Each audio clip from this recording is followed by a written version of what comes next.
Welcome to day 251 of our one-year Bible reading plan. Today we'll read Ezekiel chapters 44 through 46. Before you begin, remember that it helps to establish a daily reading time. Begin with a short prayer, asking the Holy Spirit for wisdom and understanding. Always read for understanding and to hear from God, not just to finish today's reading. Please like, subscribe, and share this video to bless someone else. Now let's begin. Ezekiel chapter 44, verse 1.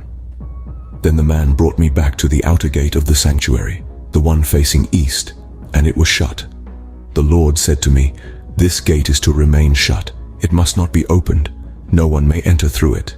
It is to remain shut because the Lord, the God of Israel, has entered through it. The prince himself is the only one who may sit inside the gateway to eat in the presence of the Lord.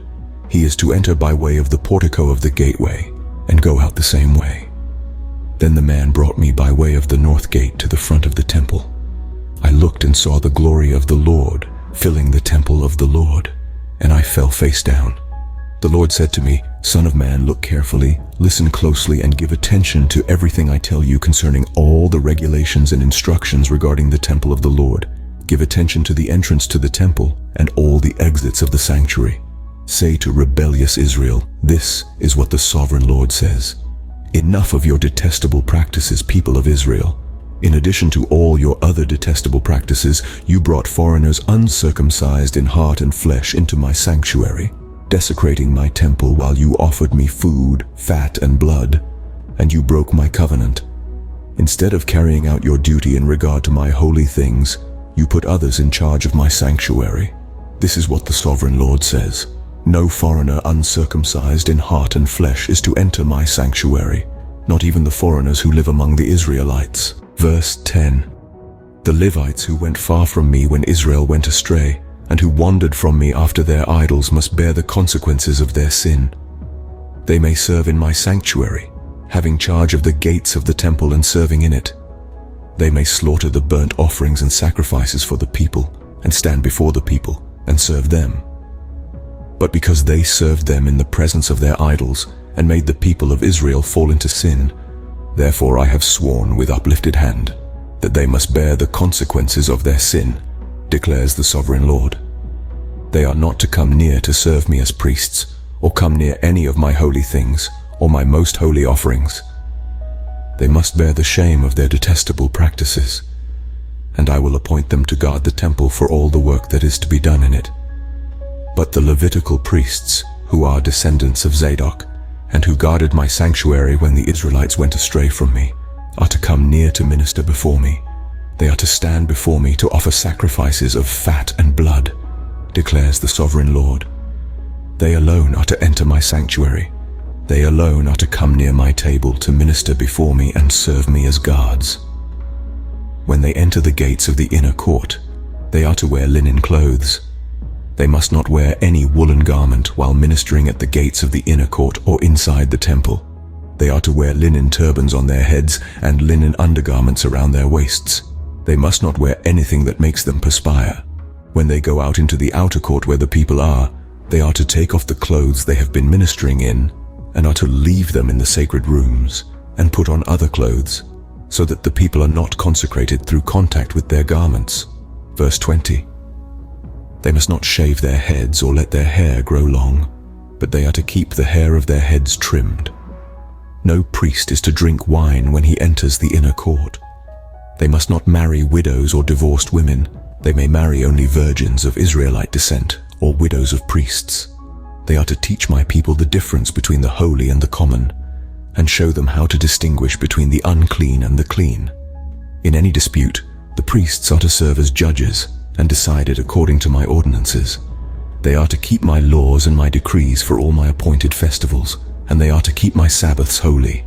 A priest must not defile himself by going near a dead person. However, if the dead person was his father or mother, son or daughter, brother or unmarried sister, then he may defile himself. After he is cleansed, he must wait 7 days. On the day he goes into the inner court of the sanctuary to minister in the sanctuary, he is to offer a sin offering for himself, declares the sovereign Lord. I am to be the only inheritance the priests have. You are to give them no possession in Israel. I will be their possession. They will eat the grain offerings, the sin offerings, and the guilt offerings, and everything in Israel devoted to the Lord will belong to them. Verse 30. The best of all the first fruits and of all your special gifts will belong to the priests. You are to give them the first portion of your ground meal, so that a blessing may rest on your household. The priests must not eat anything, whether bird or animal, found dead or torn by wild animals. Ezekiel chapter 45, verse 1. When you allot the land as an inheritance, you are to present to the Lord a portion of the land as a sacred district, 25,000 cubits long and 20,000 cubits wide. The entire area will be holy. Of this, a section 500 cubits square is to be for the sanctuary, with 50 cubits around it for open land. In the sacred district, measure off a section 25,000 cubits long and 10,000 cubits wide. In it will be the sanctuary, the most holy place. It will be the sacred portion of the land for the priests who minister in the sanctuary and who draw near to minister before the Lord. It will be a place for their houses as well as a holy place for the sanctuary. An area 25,000 cubits long and 10,000 cubits wide will belong to the Levites who serve in the temple as their possession for towns to live in. You are to give the city as its property an area 5,000 cubits wide and 25,000 cubits long adjoining the sacred portion. It will belong to all Israel. The prince will have the land bordering each side of the area formed by the sacred district and the property of the city. It will extend westward from the west side and eastward from the east side, running lengthwise from the western to the eastern border, parallel to one of the tribal portions. This land will be his possession in Israel, and my princes will no longer oppress my people, but will allow the people of Israel to possess the land according to their tribes. This is what the sovereign Lord says. You have gone far enough, princes of Israel. Give up your violence and oppression and do what is just and right. Stop dispossessing my people, declares the sovereign Lord. Verse 10. You are to use accurate scales, an accurate ephah and an accurate bath. The ephah and the bath are to be the same size, the bath containing 1/10 of a homer and the ephah 1/10 of a homer. The homer is to be the standard measure for both. The shekel is to consist of 20 gerahs. 20 shekels plus 25 shekels plus 15 shekels equal 1 mina. This is the special gift you are to offer: 1/6 of an ephah from each homer of wheat, and 1/6 of an ephah from each homer of barley. The prescribed portion of olive oil, measured by the bath, is 1/10 of a bath from each core, which consists of 10 baths or 1 homer, for 10 baths are equivalent to a homer. Also, 1 sheep is to be taken from every flock of 200 from the well-watered pastures of Israel. These will be used for the grain offerings, burnt offerings, and fellowship offerings to make atonement for the people, declares the sovereign Lord. All the people of the land will be required to give this special offering to the prince in Israel. It will be the duty of the prince to provide the burnt offerings, grain offerings, and drink offerings at the festivals, the new moons and the Sabbaths, at all the appointed festivals of Israel. He will provide the sin offerings, grain offerings, burnt offerings, and fellowship offerings to make atonement for the Israelites. This is what the sovereign Lord says. In the first month on the first day, you're to take a young bull without defect and purify the sanctuary. The priest is to take some of the blood of the sin offering and put it on the doorposts of the temple, on the 4 corners of the upper ledge of the altar, and on the gateposts of the inner court. Verse 20. You are to do the same on the 7th day of the month for anyone who sins unintentionally or through ignorance, so you are to make atonement for the temple. In the first month on the 14th day, you are to observe the Passover, a festival lasting 7 days, during which you shall eat bread made without yeast. On that day, the prince is to provide a bull as a sin offering for himself and for all the people of the land. Every day during the 7 days of the festival, he is to provide 7 bulls and 7 rams without defect as a burnt offering to the Lord, and a male goat for a sin offering.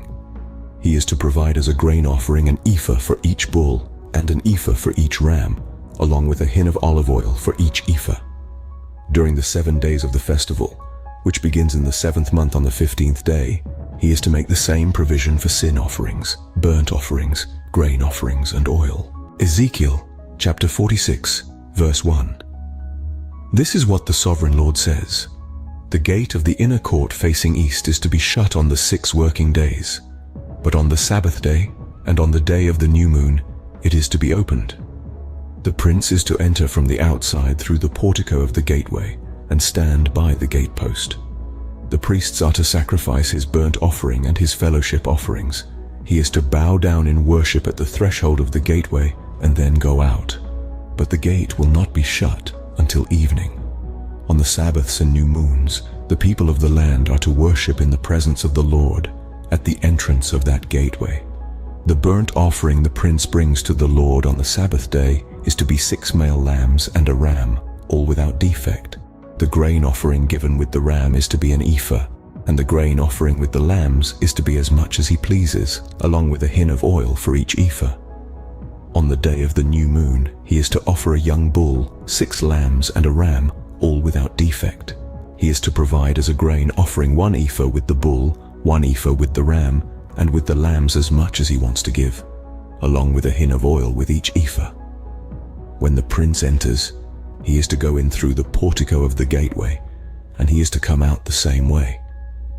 When the people of the land come before the Lord at the appointed festivals, whoever enters by the north gate to worship is to go out the south gate, and whoever enters by the south gate is to go out the north gate.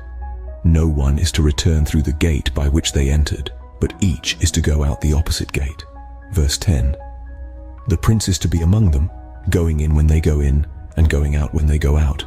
At the festivals and the appointed festivals, the grain offering is to be an ephah with a bull, an ephah with a ram, and with the lambs as much as one pleases, along with a hin of oil for each ephah.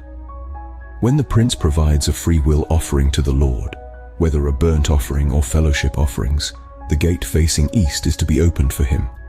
He shall offer his burnt offering or his fellowship offerings as he does on the Sabbath day. Then he shall go out, and after he has gone out, the gate will be shut. Every day you are to provide a year-old lamb without defect for a burnt offering to the Lord. Morning by morning you shall provide it. You are also to provide with it morning by morning a grain offering, consisting of 1/6 of an ephah with 1/3 of a hin of oil to moisten the flour. The presenting of this grain offering to the Lord is a lasting ordinance, so the lamb and the grain offering and the oil shall be provided morning by morning for a regular burnt offering. This is what the sovereign Lord says: if the prince makes a gift from his inheritance to one of his sons, it will also belong to his descendants. It is to be their property by inheritance. If, however, he makes a gift from his inheritance to one of his servants, the servant may keep it until the year of freedom. Then it will revert to the prince. His inheritance belongs to his sons only. It is theirs. The prince must not take any of the inheritance of the people, driving them off their property. He is to give his sons their inheritance out of his own property, so that not one of my people will be separated from their property. Then the man brought me through the entrance at the side of the gate to the sacred rooms facing north, which belonged to the priests, and showed me a place at the western end. Verse 20. He said to me, "This is the place where the priests are to cook the guilt offering and the sin offering and bake the grain offering, to avoid bringing them into the outer court and consecrating the people." He then brought me to the outer court and led me around to its 4 corners, and I saw in each corner another court.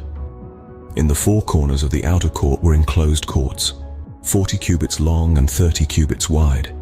Each of the courts in the 4 corners was the same size. Around the inside of each of the 4 courts was a ledge of stone, with places for fire built all around under the ledge. He said to me, "These are the kitchens where those who minister at the temple are to cook the sacrifices of the people." This concludes Ezekiel chapters 44 through 46 for day 251. We hope you are enjoying these daily videos. Remember to check the description box for links and resources. Thank you for watching. Please like, share, and subscribe. Your support helps spread God's word to reach more people on YouTube. We'll see you in the next video for our day 252 reading.